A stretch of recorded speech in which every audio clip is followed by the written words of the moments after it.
Bonjour, c'est Ursule encore. Alors, bienvenue à Vie et Miséricorde. On est le 17 août 2025. C'est Ursule encore. Alors, je viens proclamer le retour de notre Seigneur Jésus-Christ. Amen. Alors, 1 Pierre 1, le verset 15 nous dit « Autrefois, nous étions ignorants. Et maintenant, n'est-ce pas, nous ne le sommes plus puisque nous avons donné notre vie à Jésus-Christ. » Amen. Ça, c'est dans 1 Pierre 1, le verset 14. C'est dit, comme des enfants obéissants, ne vous conformez pas aux convoitises que vous aviez autrefois quand vous étiez dans l'ignorance. Mais puisque celui qui vous a appelé est saint, vous aussi soyez saints dans toute votre conduite. Selon qu'il est écrit, vous serez saints car je suis saint. Amen. Soyez saints dans toute votre conduite, dit le Seigneur. Alors, on peut s'arrêter pour dire, est-ce que c'est possible? On peut s'arrêter là pour dire que ouais, ce n'est jamais possible. Et puis, ça s'arrête là, c'est fini pour nous. C'est-à-dire, on décide sciemment que c'est pas possible. Donc, on ne fait rien pour dire, non, c'est juste pour parler que cette parole-là est là. Il n'y a personne qui peut être saint comme Dieu. Il y a plusieurs qui raisonnent comme ça. Amen. Plusieurs enfants de Dieu raisonnent comme ça et puis se disent, oh, mais ça vaut même pas la peine d'y penser parce que c'est d'office qu'on ne peut pas être saint. On est des êtres humains et puis Dieu est Dieu. Mais raisonner comme ça, c'est faire de Dieu, n'est-ce pas? Quelqu'un qui ne nous dit pas la vérité. Or, la Bible dit, Dieu n'est pas un homme pour mentir. Il n'est pas un fils d'homme pour se repentir. Donc, quand Dieu dit, soyez saints, il le dit effectivement. Il nous dit, n'est-ce pas, de travailler à notre sanctification.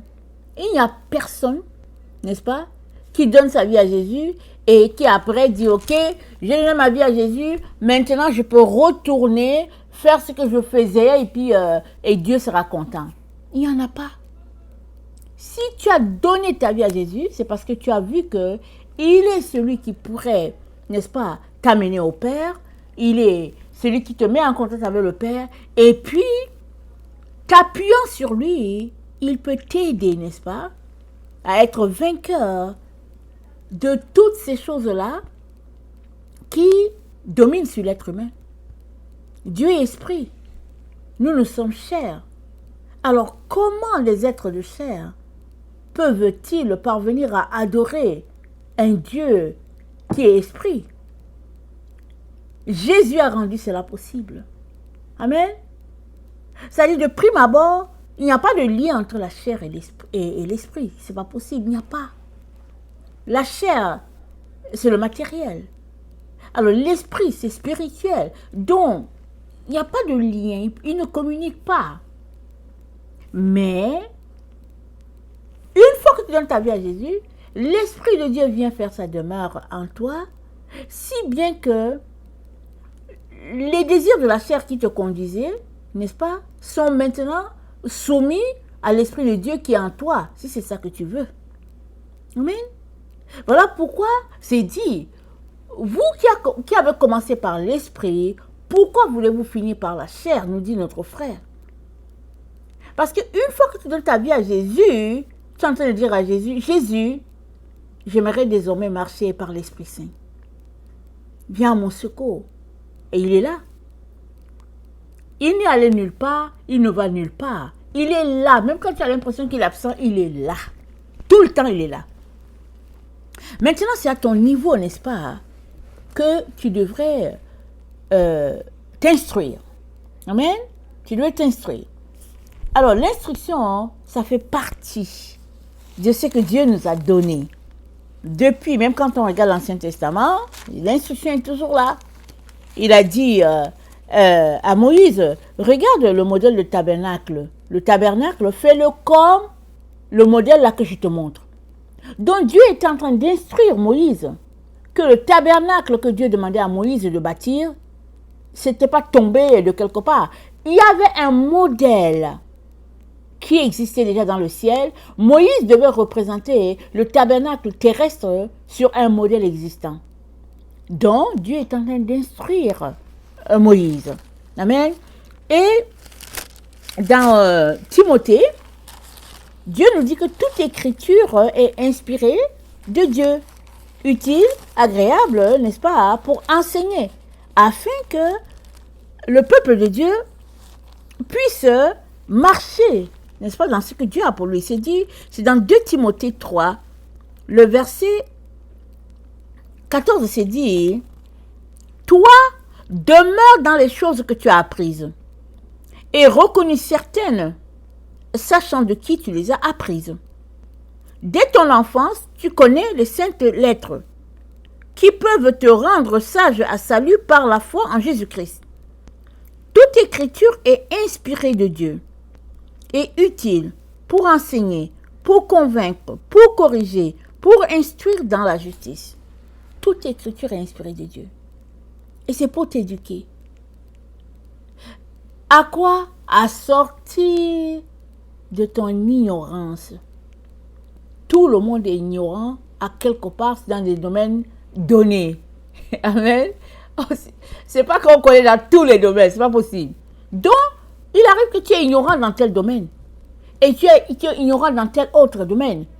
Et le Seigneur nous dit que nous étions ignorants des choses de Dieu. Nous étions ignorants, n'est-ce pas, qu'il y a un Père de lumière. Tout ça, on était ignorants. Et maintenant, dans le texte qu'il nous a donné, il dit, vous étiez ignorants et puis vous marchez, n'est-ce pas, dans vos convoitises, dans les choses de la chair, pensant qu'il n'y a pas de problème. Il dit, mais non, vous ne devez plus marcher comme ça. Vous ne devez plus marcher comme ça, parce que maintenant vous êtes à Dieu. Et Dieu, il est esprit, et c'est pas la chair qui le fait aller, c'est pas la chair qui le motive, qui le fait aller. Non, Dieu est esprit. Et tous ceux-là qui s'approchent de lui doivent s'approcher en esprit. Amen. Afin de communier avec ce Dieu-là, qui est un être spirituel. Amen. Et quand il s'est manifesté dans la chair, il s'est manifesté à travers son Fils Jésus. C'est dit que Dieu était en Christ réconciliant le monde avec lui-même. Et puis quand Philippe a demandé à Jésus de voir le Père, Jésus-Christ a dit, Philippe, celui qui me voit a vu le Père. Donc, Jésus-Christ, c'est la face du Père, c'est la partie tangible du Père, la chair, le côté matériel. Il a marché sur cette terre, il a mangé comme les gens mangent sur la terre. C'est-à-dire, il a marché, il a été un homme dans toute sa plénitude. Et Dieu nous dit que nous sommes appelés à sortir de notre zone d'ignorance pour épouser ce que Dieu a pour nous, c'est-à-dire la connaissance. Alors, c'est quoi ignorant? Alors, l'ignorance, c'est dit que c'est le fait de ne pas connaître quelque chose. C'est le décalage entre la réalité et la perception de la réalité. C'est l'obscurantisme, c'est-à-dire le manque de lumière. C'est l'illusion. On peut continuer à donner plusieurs synonymes. Donc l'ignorance, n'est-ce pas? C'est un état où on manque de connaissance par rapport à quelque chose.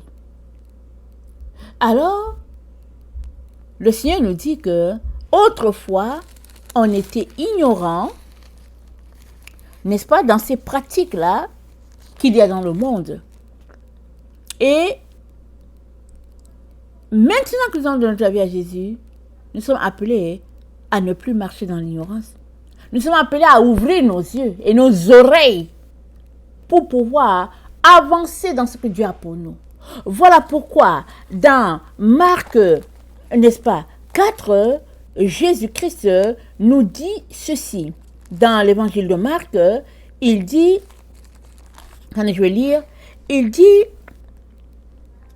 au verset 22, car il n'y a rien de caché qui ne doive être découvert rien de secret qui ne doive être mis au jour. Si quelqu'un a des oreilles pour entendre, qu'il entende.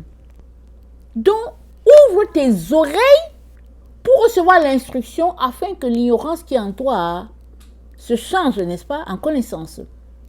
Et au verset 21, il dit, apporte-t-on la lampe pour la mettre sous le boisseau ou sous le lit, n'est-ce pas pour la mettre sur un chandelier? Pourquoi il parle? C'est parce qu'il faut que tu vois. Alors il est en train de te dire, ouvre tes yeux pour voir selon Dieu, ouvre tes oreilles pour entendre selon Dieu, ainsi l'ignorance qui est en toi sera changée, n'est-ce pas, en connaissance des choses de Dieu. Et ça, ce n'est pas juste pour notre siècle, du XXe siècle. C'est depuis toujours. Parce que l'instruction que Dieu nous donne, n'est-ce pas, c'est pour nous amener à la connaissance de Dieu et changer ce que nous croyons être vrai pour ce qui est effectivement vrai. C'est ça que nous sommes appelés à faire. C'est ça que le Seigneur nous encourage à faire. Mais s'il y a un manque de volonté, les choses ne changeront pas. Amen. Alors, on était ignorant, on ne l'est plus parce que Jésus-Christ habite en nous. Maintenant, dégageons du temps pour que Jésus-Christ en nous, on puisse apprendre tout ce que le Père nous a donné qu'on devrait apprendre. Et Jésus-Christ en nous, c'est qui? C'est le Saint-Esprit. Parce que le Saint-Esprit, c'est l'autre consolateur. Il est là pour nous révéler le Père. Il est là pour nous révéler le Fils. C'est ça qui est dit dans la parole. Si maintenant, on les tasse, on les met de côté pour dire, ok, je vais me débrouiller. Il y a beaucoup de gens qui disent ça. Je donne ma vie à Jésus, je n'ai plus besoin de rien, je suis sauvé par grâce, alléluia, amen, et puis ça me suffit. Ok, d'accord, ça te suffit, mais le problème est que comment vas-tu faire pour avancer avec ta vie?